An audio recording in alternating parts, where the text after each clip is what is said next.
Just touching on scalability and portfolio growth. How I've seen property grows, it has got three phases. The first is acquisition, and then comes the second stage is stabilisation, and then the third comes is consolidation. Rishi Bajaj, welcome onto the show. How you doing, buddy? I'm good, Aaron. I'm good. Thanks for inviting. How does someone manage cash flow as they are scaling or building a property investment portfolio?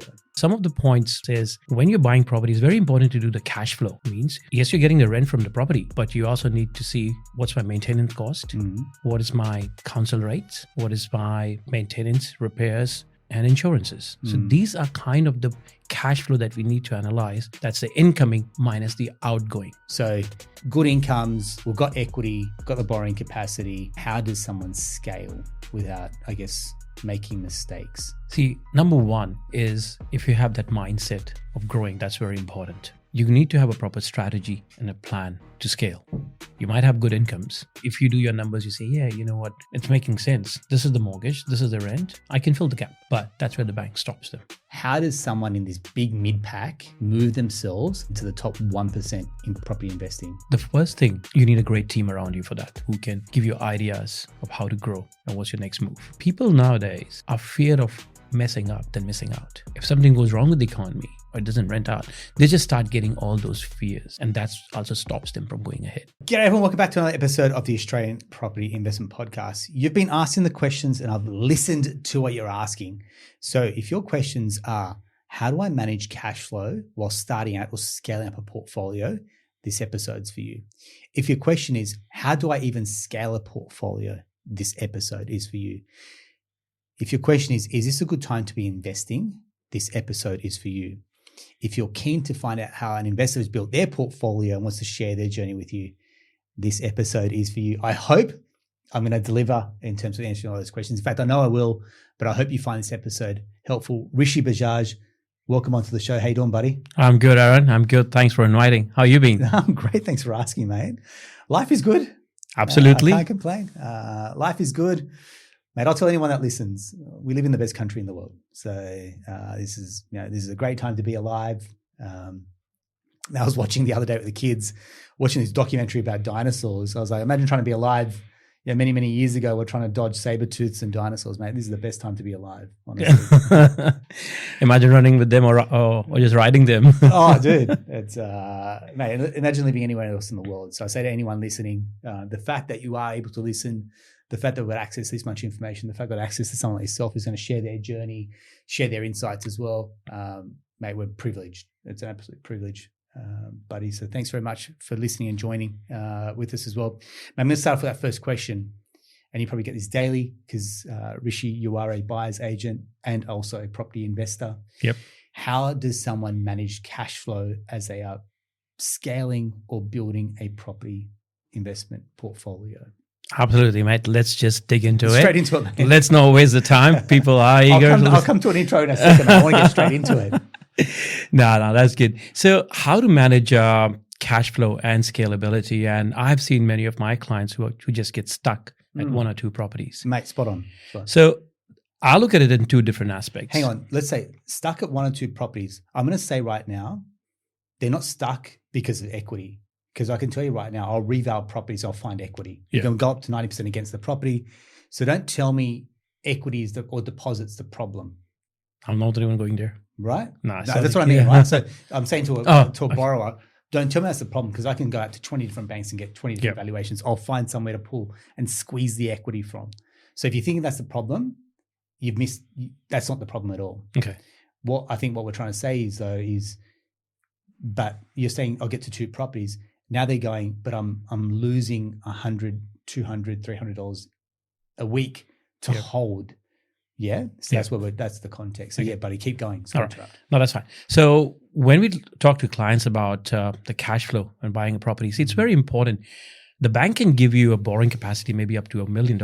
Yeah. But what is your holding capacity? Can you buy a property and hold up to that much? So some of the points that I discuss with my clients is when you're buying property, it's very important to do the cash flow. Means, yes, you're getting the rent from the property, but you also need to see what's my maintenance cost, what is my council rates, what is my maintenance, repairs, interest, waters, and insurances. So these are kind of the cash flow that we need to analyze. That's the incoming minus the outgoing. Cool. That will give you that end of the day. For example, if we're buying a property for $550,000, interest rate of 6%, I'm sitting there at a negative gearing of approximately 10K. I've not even taken depreciation into account. And this is before tax. Take out another 35%, 30 or 40% tax, depending on which bracket you are. That brings that down. So that gives you an analysis of your cash flow. The second thing, when you how does someone do that cash flow analysis then? Because right now I'll do a borrowing capacity, I'll do a repayments, for example, then I'll effectively hand it across to a buyer's agent, and the buyer's agent does a property strategy, locate, negotiate, for example. The missing piece I'm finding is this cash flow piece. Is there a tool? Is there a template? What can someone do to work out how much in the red am I going to be potentially? Absolutely. And that's when I work with my clients. We don't start at which area we should buy with. Mate, spot on. You missed the point if you think about the area. Exactly. I start, how much can you be comfortable in this uncomfortable situation? Which means 6%, I'm uncomfortable. 2019, 1.89, happy days. Oh, every investor was laughing. Yeah. Absolutely.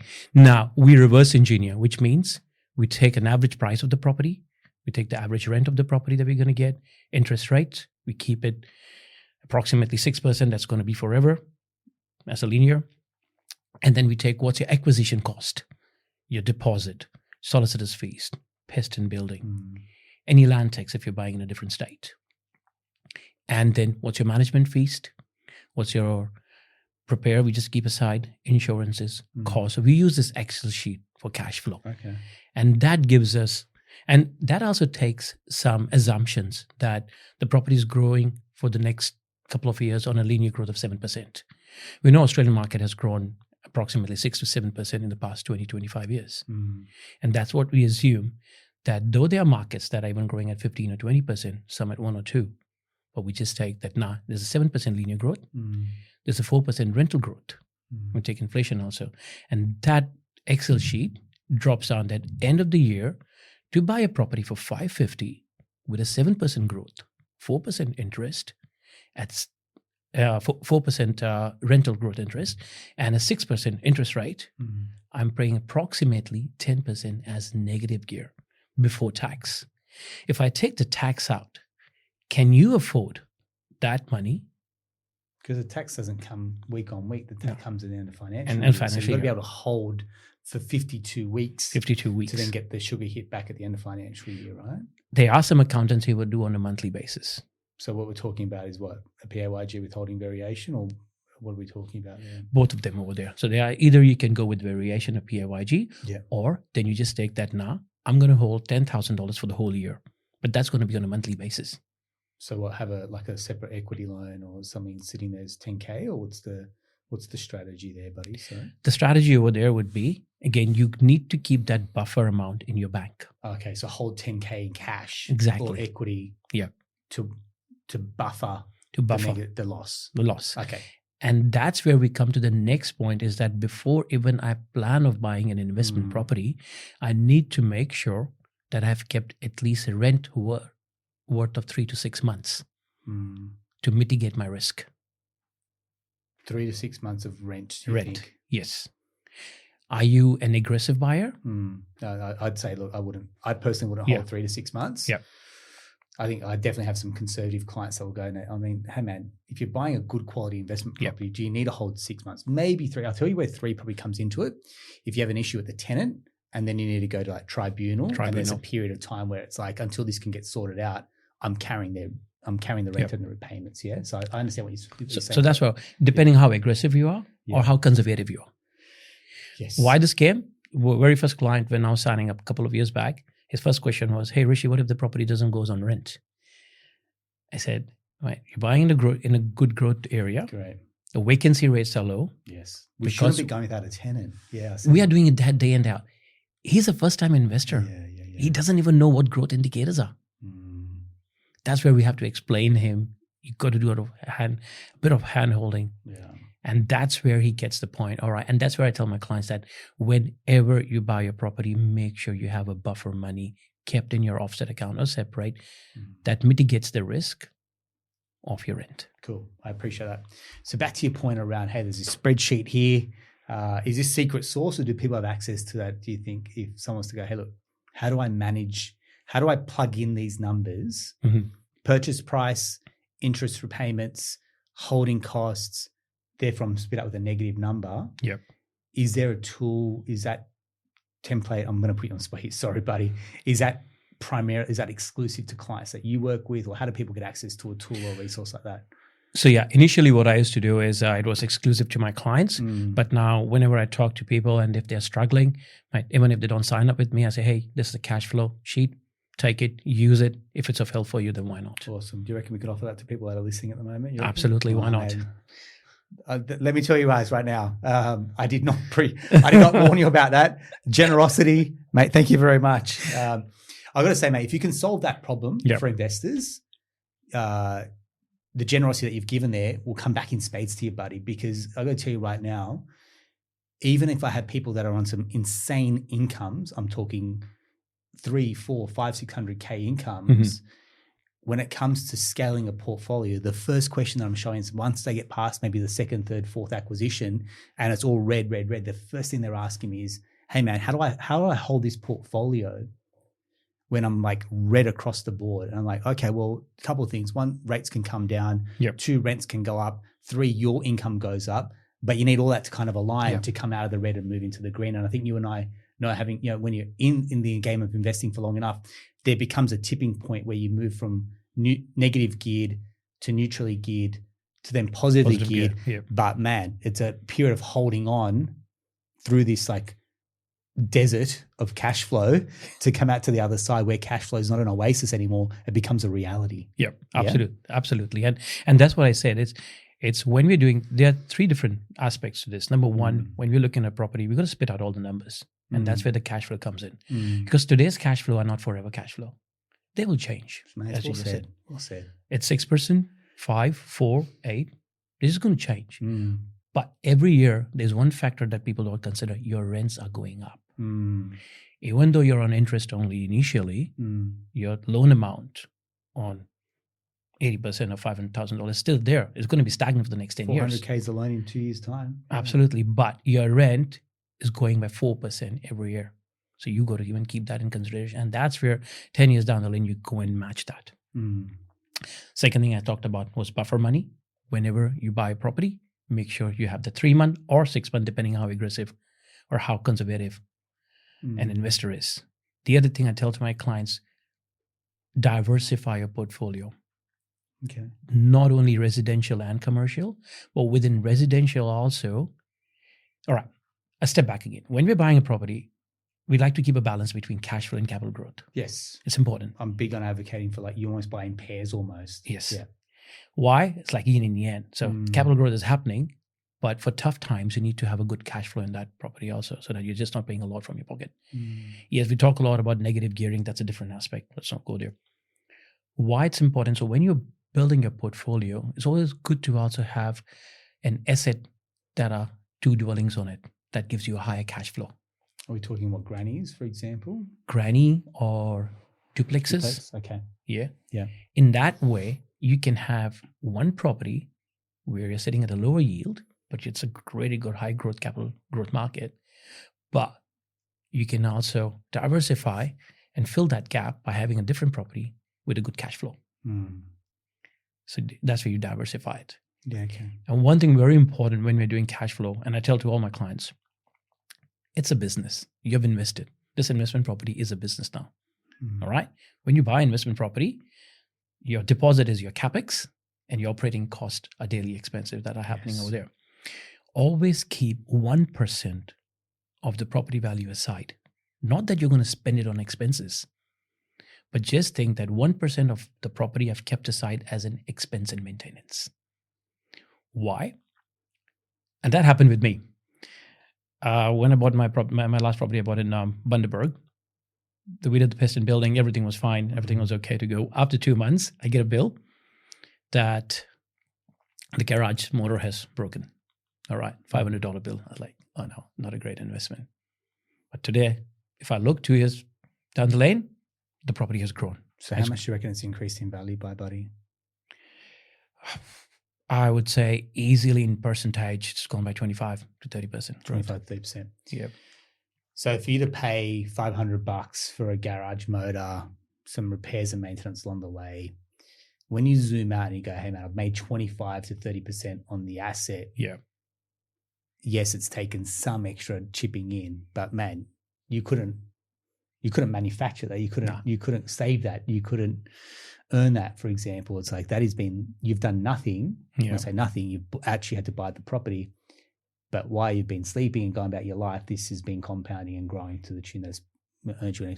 So I think that's where, again, if you're trying to take what I'm trying to give the lesson in this is overlook the $500 for the motor, overlook the $1,000 for the swimming pool. Hey man, if you're buying a house that has an electric garage door, the motor at some point has to be replaced. If you buy a house with a swimming pool, it has to be filtered and cleaned at some point. So expect it. Don't be surprised by it. Right. These are homes, and I own my own home. I can tell you at any given point, there's a plumber coming, there's a gardener coming, there's something happening in this house to keep it going. Absolutely. Because that's just the nature of owning property and real estate. And if you don't like it, then if you don't like that part of it, then maybe property isn't for you. And we're going to talk about the different types of investors, those ones that thrive and succeed versus the ones that start out and fall off the wagon. I feel like the ones that fall off the wagon, the ones that are going, geez, man, I didn't expect that I'd have a maintenance of hot water. I'm like, geez, man, what do you think? There's a house with running hot water. You need to change the hot water tank at some point. Yeah. Yeah. Cool. Sorry, mate. Keep going. No. All right. So what I was saying is, okay, coming back to it, you have to keep that 1% of the value of the property. And I'll tell you why. Two things over here. Number one, it's a business. That's your operating cost. Mm-hmm. And number two, that takes away your mindset, which means it's a property. Mm-hmm. You're going to get a call from a plumber. The sink is not working. The flashlights have broken. The windscreens are, the fly screens have broken. Something will happen. So if you keep that mindset, yes. Oh, I just got a $200 bill. Oh, I just got a $500 bill. What I do for my clients every 6 months, I call the broker and I say, hey, can you please give me a valuation of this property? Nice. Yeah. And that's kind of a goodie. And then they feel good. Yeah, great. We did this investment. Then they're not worried about those small bills are coming.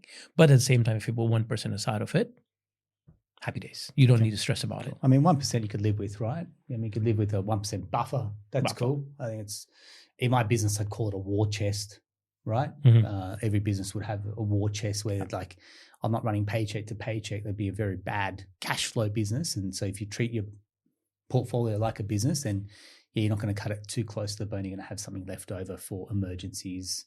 What does Scotty Pape call it? Barefoot investor.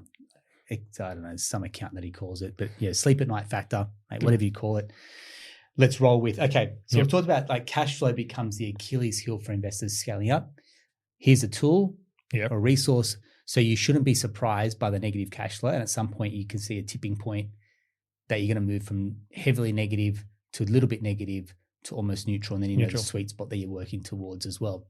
That's very helpful. Thank you, Rishi.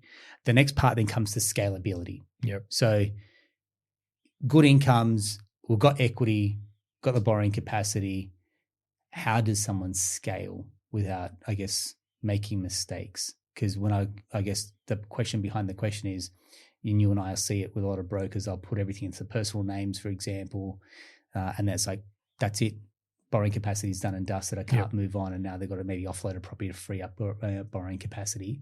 How does someone scale without making mistakes? And this is where you can let the cat out of the bag with like mistakes that you've seen, mistakes that you've made, for example. How does someone avoid those scaling issues? See, number one is if you have that mindset of growing, that's very important. Yeah. You need to have a proper strategy and a plan to scale. Well, we have heard stories, you go to the bank after buying 2 or 3 properties, or your BDM or the bank will say, sorry, you're capped up. You can't have any more borrowing capacity. Yes. You might have good incomes. Yep. You can, if you do your numbers, you say, yeah, you know what? It's making sense. This is the mortgage. This is the rent. I can fill the gap. But that's where the bank stops them.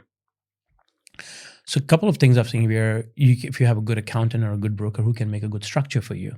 So we've seen things like trust structure or company structure, where you can start investing in different structures that can be properly. The other thing in the past years that we have started seeing is using your SMSF. Nice, spot on.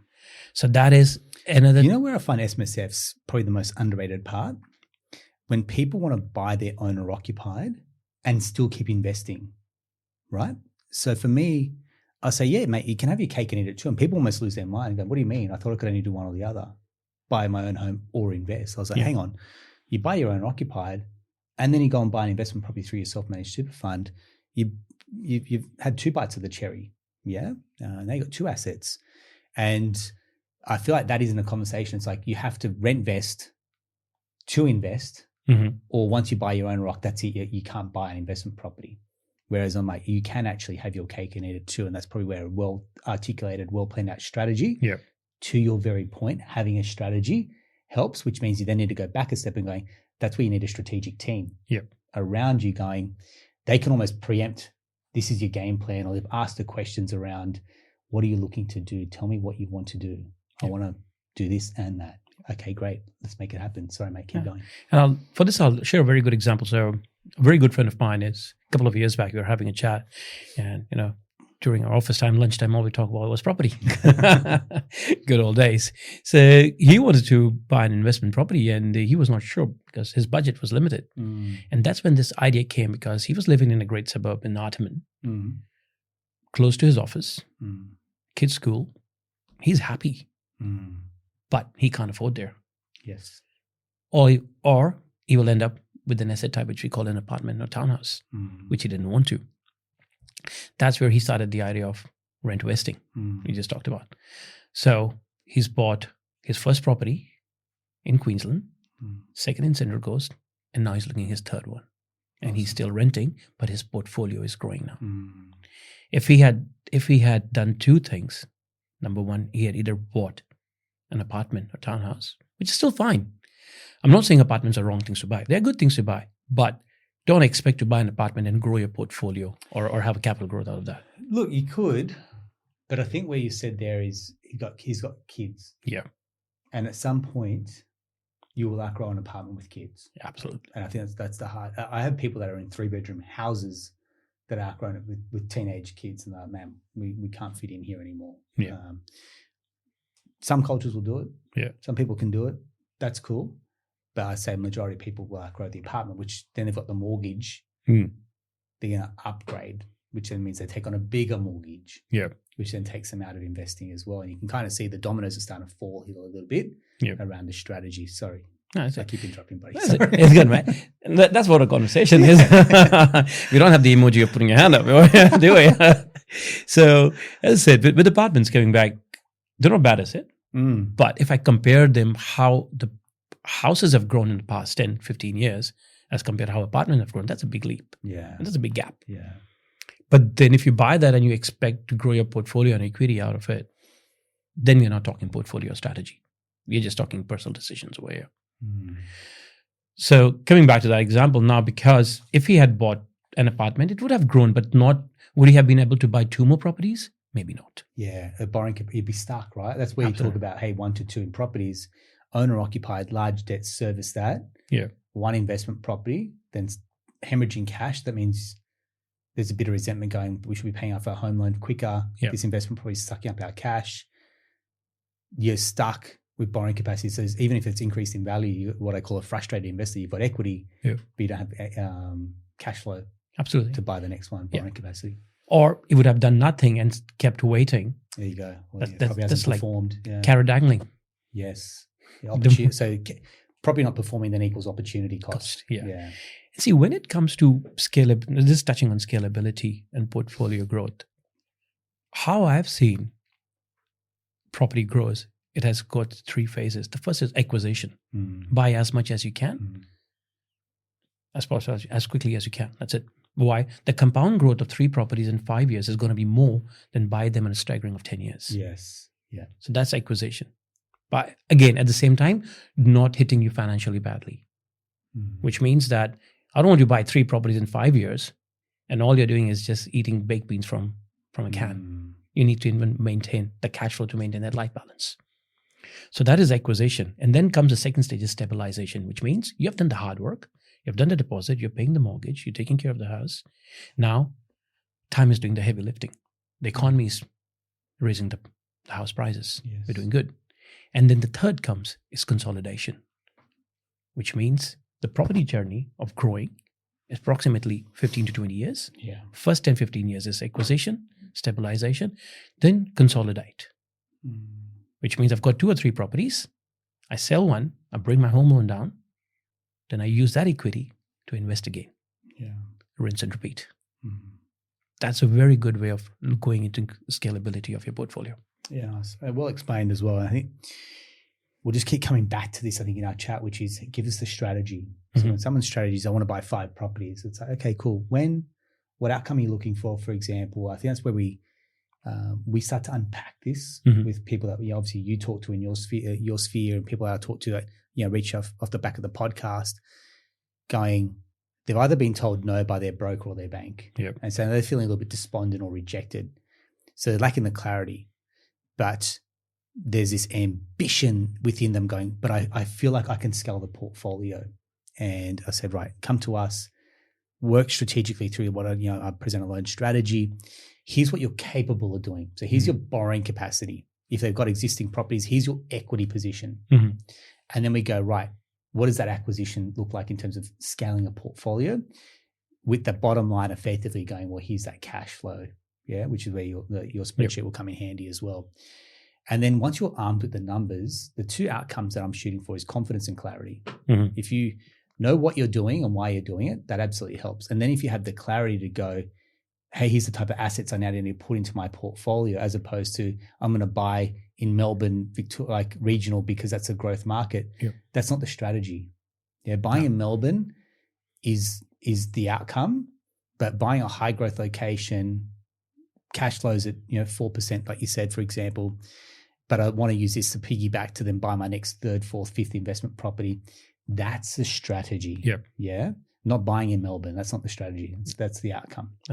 And so that's where I want, if you're listening, that's where I want the conversation to go to is tell us what you're looking to achieve. And let me tell you now, I have had people come to me where their broker has said, that's ridiculous. I was like, who are they? Or the buyer's agent says that you shouldn't be buying that many properties. Who are they to say, hey, be the dream killer? Mate, I spoke to someone the other day, our goal is 40 properties in the next 5 years. They can't tell anyone. They haven't told anyone. They only told myself and their partner, and that's it. There's no one else they can confide in without someone kind of balking at that idea. I was like, if that's what you want, here's how we work backwards from that. And I'll give you an idea how I strategize that. So it took 40, halved it, got to 20, halved that, got to 10, halved that, got to 5. So the first thing we needed was get to 5. Right? 5 will then double. There's compound, like you said. 5 properties now compounding. It gives us the equity to go and buy the next 5. Great. Now we've got 10 that are compounding. That gives us the equity to go and buy the next 10. Yeah. And so when we're talking about scalability in your portfolio, if you can just take it one step at a time, know that there's going to be some red line, red in the portfolio going, you're going to hemorrhage for a bit. But once you cross over, it's like, hey, there's a portfolio that's compounding in value, but also giving me cash flow. There's a magic that tends to happen. And that's probably where I want to unpack your journey a little bit, buddy, to get to this point. Take us through. How have you started out? How have you scaled up?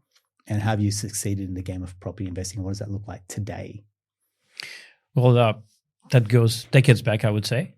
That's in 2001. That's when I moved to New Zealand. Right. Did my studies over there. And moved from India or wherever you... From India. Yeah. But even before that, I grew up in Nigeria. Oh, wow. Yeah, my dad was in the army, so he was traveling a lot and spent 10 years in Nigeria and came back to India and then in New Zealand. Yeah, right. And that's back in 2005 or 6 when I got my dream job working for one of the best oil companies, Chevron. Yeah, right. As an IT analyst. I think I'd scored everything. I was happy. Yeah. But then, my journey didn't start then, but I'm just trying to make a way. So where I got the flavor of property is that back in 2007, I was like, I've got my job. There was nothing hustling much to do. Like you're in uni days, you're doing 2 jobs, you're running there, studying, working, partying, everything. Absolutely. And then now back in 2006, okay, I've got this great job of working for an oil company, still single, but all right, nothing much to do on the weekends now. Yeah. And that's when I saw the signage of open homes on the streets. And then I met my family, my aunt and family, and I said, why don't you buy property? And I said, well, I've not done any saving. That's okay. You can always start somewhere. And that's when back in 2007, I bought my first property. Well done.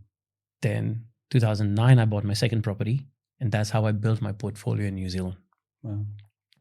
Now, coming fast forward, 15, I moved to Australia. So 2015, you moved to Australia? Yeah, in 15. You got 2 properties in New Zealand at that stage, or have you built? 4. 4 now in New Zealand. So between 2007, over an 8-year period, you've bought 4 properties. Yep. Cool. Then fast forward, 2015 came here, again within the company, started working with Caltex, oil company. I always loved working over there. It's a great place to work. Now, my property journey, how that started was 2019 when COVID hit. Okay. I lost my job. In oil? Then I moved from different. Then I've worked for Caltex, and I worked for Westpac, and then ANZ, and then CBA in the end. So changing different jobs. But then in 2019, when COVID hit, then I lost my job. Okay. And that's when I realized that, hey, I don't have any income coming in. Let me fast forward myself 30 years from now on. I've retired. I don't have any income. What am I doing now? Right. That is when lightning struck me. This is. I'm just going to stop there for a second.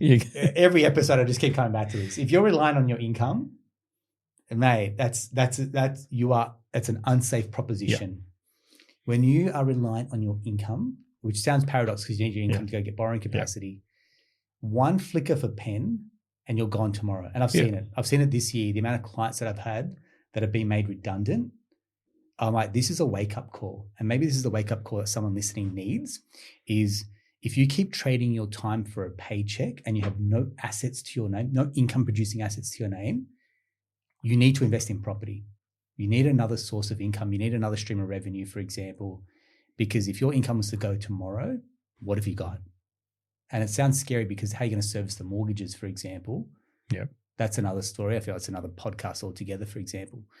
That's what we talk about, maybe having the buffers, the 1% buffer, the equity sitting there, whatever it is, savings, Scotty Barefoot Investor, sleep at night factor account, whatever you call it, war chest.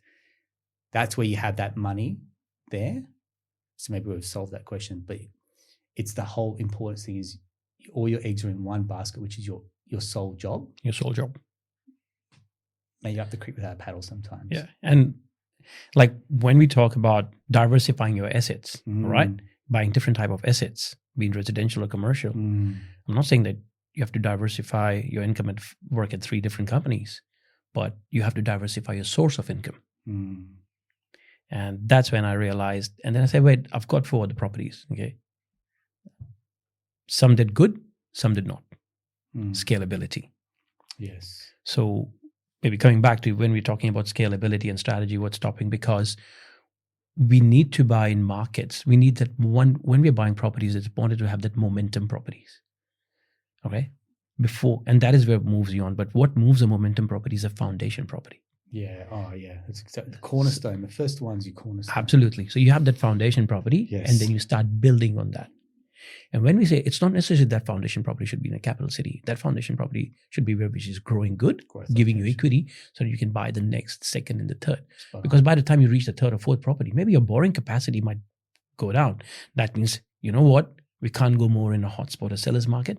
Let's go in a buyer's market, which means I'm buying at a low price, but it has a full growth cycle to go ahead. Yes.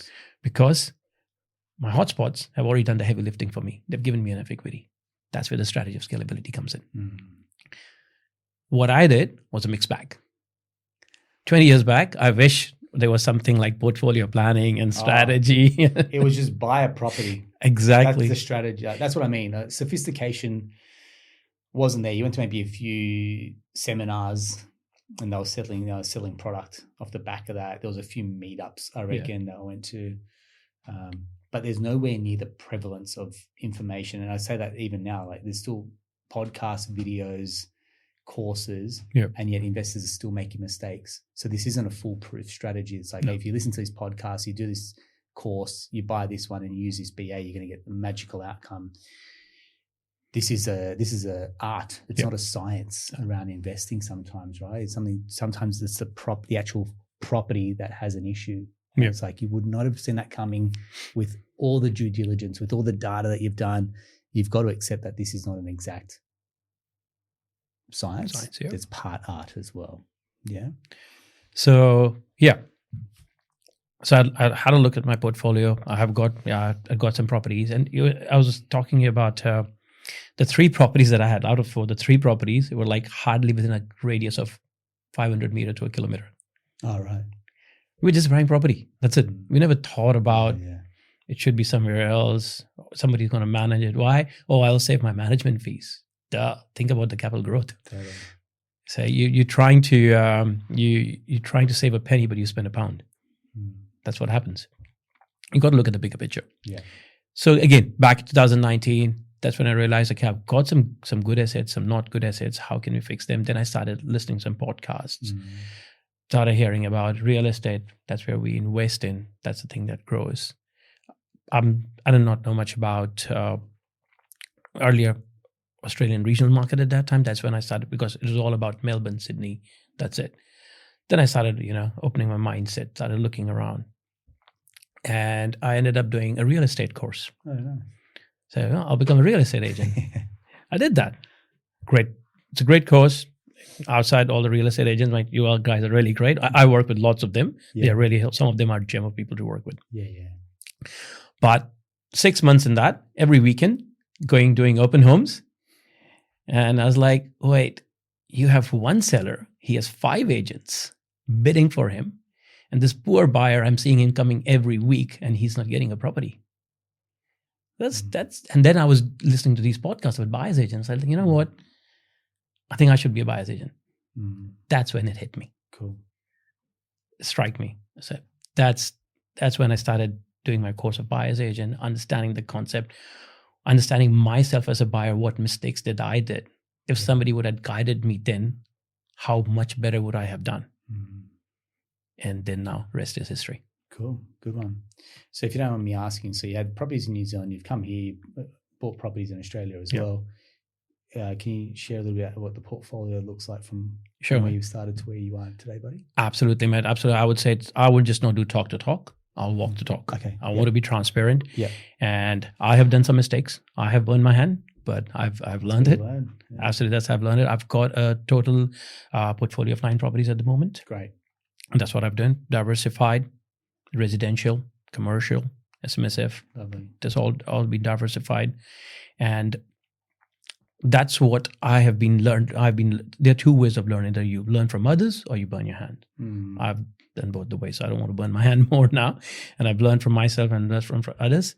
And my portfolio has grown in the past couple of years. Yeah, nice. Some properties have grown by even 40-50%. Nice. That's probably what I'm talking about. But that has given me resilience. That has given me experience. And that's when I talk to my clients and I explain them how this can be beneficial to you. If you want to buy a property, like this, I was having a chat with a client. Hey, I'm going to buy this property. I'll sell it in 1 year. So I don't think so. I need to buy it. I will not earn much. I said, mate, number 1, it's a long game. Don't think of selling it in 1 year. But even if you sell it within 1 year, you just have to do your maths and numbers. It's better than doing nothing. Right. Yes. Your deposit comes back. Your stamp duty goes away. Whatever fees you're paying, that is amortized to the price of the property. And whatever the difference is, you get 50% CGT discount. The rest comes to you based on your tax. So you're still doing something. Yes. But trust me, I said, 1 year down the lane, the moment you see your property value going up, you will not sell it. Because that will make you more confident. And that's how I just created my portfolio. Very good, buddy. Sydney, do you rent? Do you own? What's your current living situation? Yeah, I own my own property over here. Okay, great. Yeah. And that's when I was buying. So I was living in when I moved out, I was living in a suburb known as Castle Hill. Yeah. every time I was missing to buy a property, either by 50 grand or 100,000, 50 grand or 100,000. with the mortgage broker, with the bank, I was not able to. I didn't meet you maybe at that time. I told you the same thing, buddy. You're still falling short. But then what I did is, rather than see, that's the whole thing. People talk about hotspots. I rather buying in Castle Hill, I bought it 2 suburbs away from that, and my property has doubled now. Yeah. Oh, look, it's not the Sydney market only. I think it's the Australian property market. It's very suburb fickle. Yeah. Very suburb fickle, man. Like you could buy Castle Hill.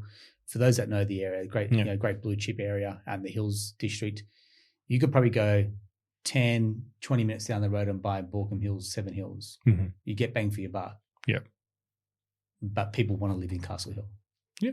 Like they want to live in West Pennant Hills, right? Yeah. People upgrade there.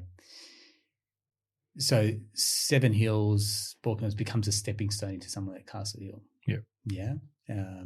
That's why the growth in that market probably outpaces some of those other surrounding markets as well. So yeah, I think you're right, man. And to buy into that market's worth stretching yourself. Yes. And that's why I say you got two types of purchases. You either buy a stepping stone, which is you get into, say, a market like Seven Hills and you step into Castle Hill. Yeah. Or it's a stretch property. So a stepping stone or a stretch, and stretch means, hey, we're gonna spend the extra 100 grand to win at auction now. Yeah. But we're in the area that we want to be in, and we know that's the spot to be buying. Yeah. Yeah. And see, that's that all comes with experience. And that's what I talk to my clients is there are 2 aspects. And when we're talking about, either you can buy a house now and then you got to wait a couple of years until you get the equity and start with your investments, or then you can do rent vesting, buy investment properties down the lane, and then a couple of years down, then you can make a decision what you want to do with your equity now. Because once you have an equity down the lane, then you can make a plan. What do I want to do? If not today, you can just think 10,000 things down the lane. You do not know what's going to happen. Yeah, correct. Thanks very much. Look, I mean, thanks for sharing your journey. I know it's obviously very, you're open with your numbers, so I appreciate that. You've shared your journey on Pizza and Property. You've shared your journey on smart property investment. Yeah. So that's why I felt comfortable to poke the bear a little bit and ask for some numbers. So thank you. I hope people have not got bored about it. No, mate. And that's what I say. People would say, hey, you got to go to someone that's been there, done that. Hey, if you're listening, own your own home and buy 9, have a portfolio 9, you're someone that people can tap on the shoulder and go, Rishi, how did you do it? Can you help me? Yep. And that's what InvestWise, your business now, kind of lives and breathes. Yeah. Absolutely. Yeah. Cool. Absolutely. Thanks very much. So we talked about mistakes you've made. So we've spoken about how you concentrated risk. You bought here, for example. What are some of the other mistakes that you've made that on, looking in hindsight? And we've all got to make it. We've all got to make some mistakes so you can learn from it. But what are some of the other mistakes that have come up on your journey? I would say the very first mistake I did was, the good thing I did was I had the financials, I had the deposit, I bought a property. Yeah, cool. I didn't do a due diligence. On the property? Yes. You bought? Okay. On the area. Okay. I just bought it. On the property, yes, we did the Western building. When you're young, you don't know what you don't know, my friend. Anyone that's listening, I just thought, get in the market, get in the market. I bought a house opposite a cemetery on a busy highway. It's crazy. Mine wasn't a highway, not opposite a cemetery. It was terrible. And my second property was overlooking a rail, like a rail line station. Crazy. So yeah, that was one of the biggest mistakes I did. I should have done due diligence, and if I had done that, I would have held on that property for a bit more longer time. Okay. Yes, it was taken away, it was sold, but then if it just started on, that compound growth had to come. So that's one of the biggest mistakes I did. Yeah. The second mistake, I would say, it goes a couple of years back, is in a property journey, it's not only acquisition, it's consolidation, which means a time comes when you need to sell a property. Yeah. So back in 2021, this is one of my properties in New Zealand. It was a prime time. I should have sold it. I didn't. Maybe you can call me a property hoarder or what, but I said it's not easy to make an asset. It takes time. Yeah. I said, you know what? Maybe the market is here. It will be stagnant. It will grow. But you only know that's stagnated in hindsight. At the time, like if it's increasing, that the market's still rising. It's like there's more to come. There's more to come. So you actually don't know when it's going to top out and when the perfect time is to exit a market. Yeah. And because of that, I got a double hit. And that's what I said on Pizza and Property also. Why? If I would have sold it at that time, the property has been stagnant for the past 3 years now. It's not grown. If I would have sold it, I would have taken that money and I would have invested in another property that would have grown. Another growth asset. Yeah.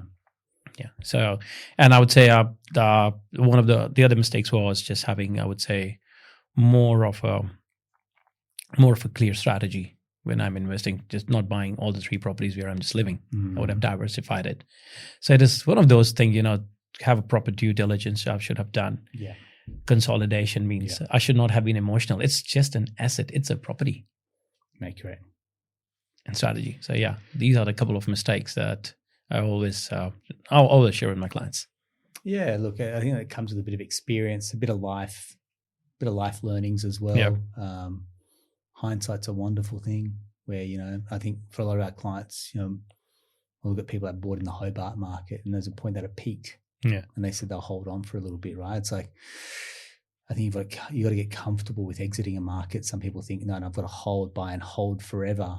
And that's cool. That can work. And markets can, chop and change and find a second wind, for example. And that's where that second half of compound and, the second cycle, the third cycle of compounding is where you make, your windfall.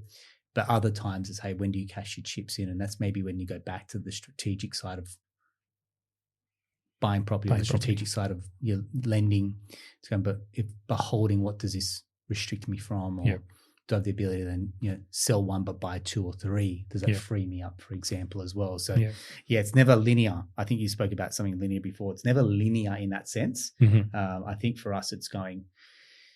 Everyone's got different start points. I've got some that are starting at 45, 50, others that are starting at 25. Very different strategies there as well, right? Yeah. I want to come back to, if you're listening, it's probably hard to, but if you can imagine this, I'm drawing a bell curve, right? And so you've got this bell curve. It's Pareto principle. It's 80-20. It's anything in life. Like if I look at the mortgage broking industry, I think at last count, there's 22,000 mortgage brokers. And pretty much you've got to be in that top, 1 to 5% to really make it worth your while. Yeah. So maybe 2,000 brokers are really doing well. Yeah. And anyone below that's probably writing some average mediocre numbers. So that's a classic bell curve where you got top 1%, 5%, for example. Got this big mid pack of maybe people that have potential, but it's going to take something for them to move forward into that top percentile. And you got this lag group that probably shouldn't be there. Or they're new in their journey. It's the same thing I'd say with property investors. So you got this classic bell curve. We're saying 1 to 2, 3 properties is the bulk. 85% probably sit there. Yeah.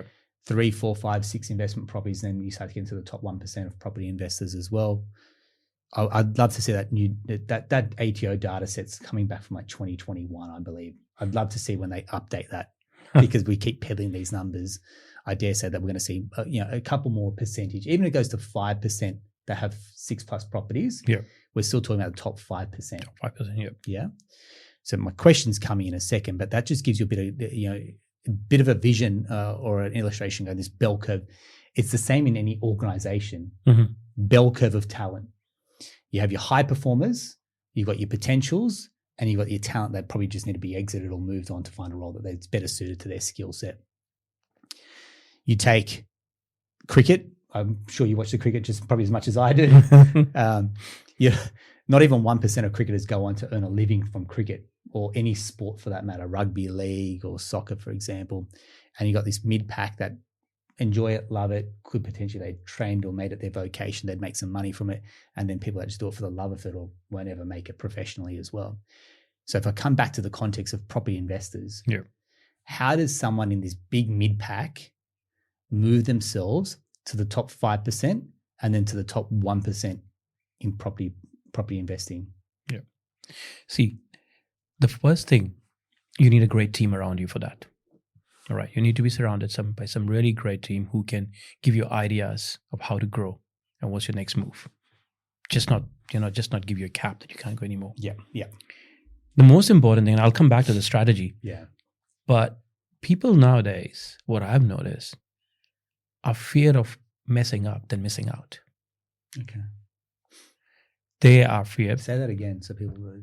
Sure, man. So nowadays I've seen clients, they are more fear of messing up than missing out. So they think, yes, I've got 2 properties. I've got 3. I've got 1. I should just stop here. Because if I start scaling my portfolio, if something goes wrong with the economy or it doesn't rent out, they just start getting all those fears. And that also stops them from going ahead.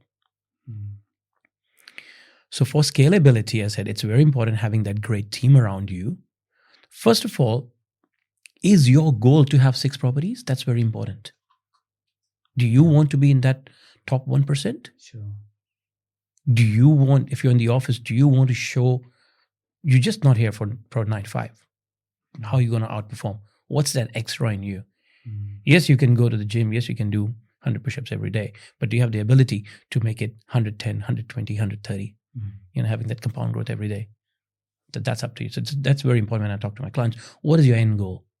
Yeah, everybody wants capital, but do you have the ability of taking that risk also at the same time?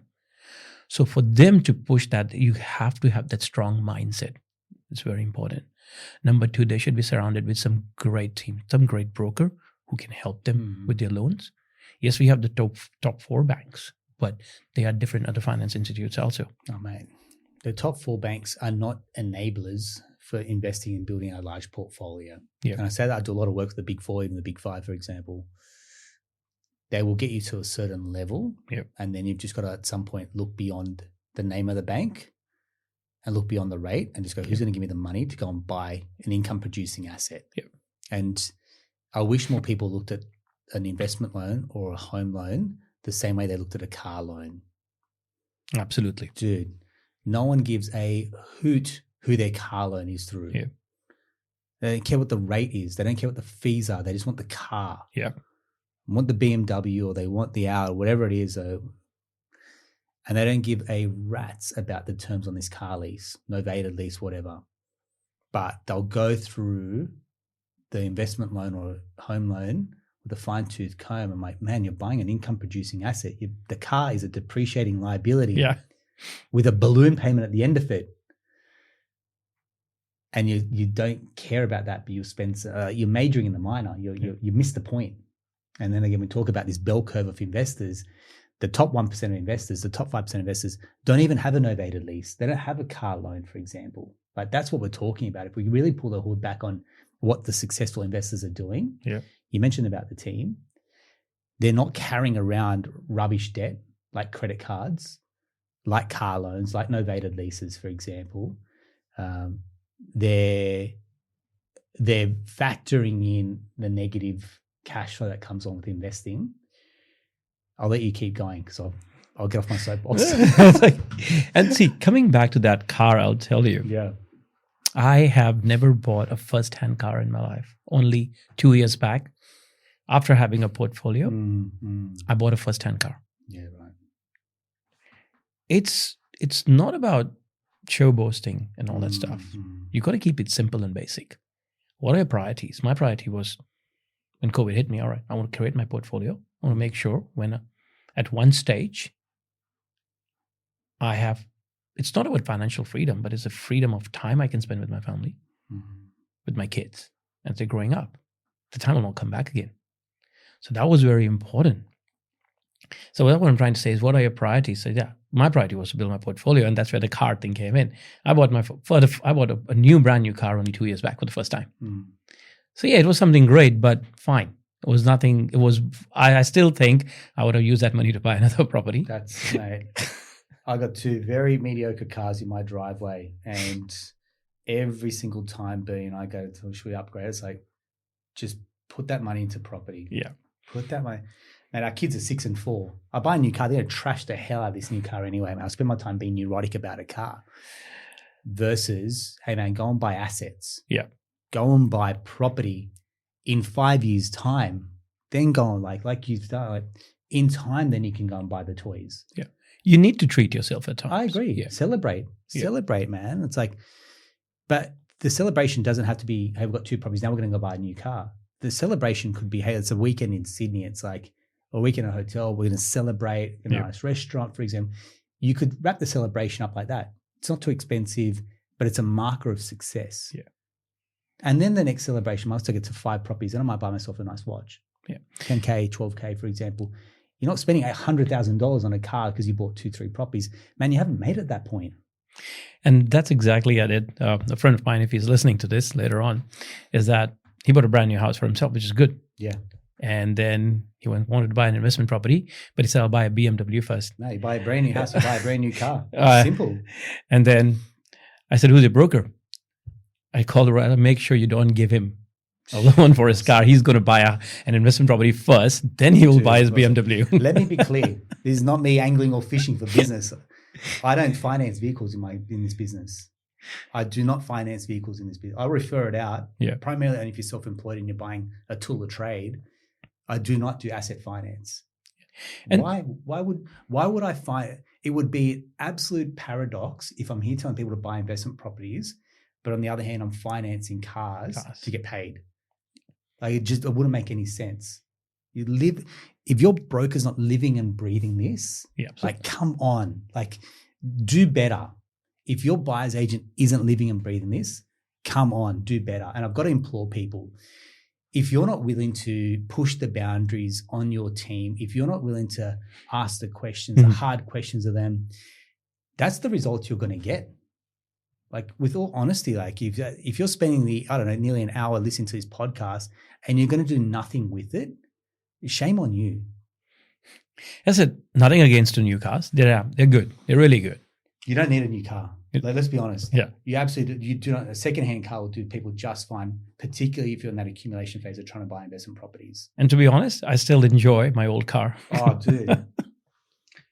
I think that's probably where, again, we talk about celebration. My goal is I'll rent a nice car for a weekend. Yeah. Like, no maintenance that comes with it. I'm not neurotic about it getting scratched or whatever, kids jumping in it. I can hire it for a weekend and give it back. My life goes on. And I think that's probably where I'm trying to, I'm trying to keep it real. Like I can, mate, there's policies that allow me to go and buy a vehicle with my ABN registered for as long as it is with the turnover, what it is, to go and buy a $150,000 car, providing no financials. I don't need to provide financials and I can go and buy a brand new car up to $150K. That's crazy. That's how easy it is to go and buy a car. But to go and buy an investment property is bloody hard. Set up the trust, engage a buyer's agent, pay the fees, get the loan set up, get the it's hard.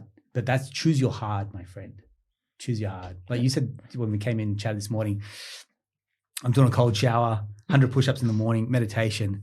Man, 100% I'm leaning into like this is the hard, choose your hard. Because it's very similar to you, man. Get up earlier, glass of hot water, do my breath work, do my meditation. I'll go to the gym in the mornings. You're saying you're doing 100 push-ups. Yeah. Hey, man, this is uncommon stuff. I'm not saying everyone has to go out there and do breath work and meditation and a cold shower in the morning. But what is the level of hard that you're choosing that's putting you out of the pack that's going to get you extraordinary results? Because if you're doing what everyone else is doing, you're going to get the same crappy results that everyone else is getting.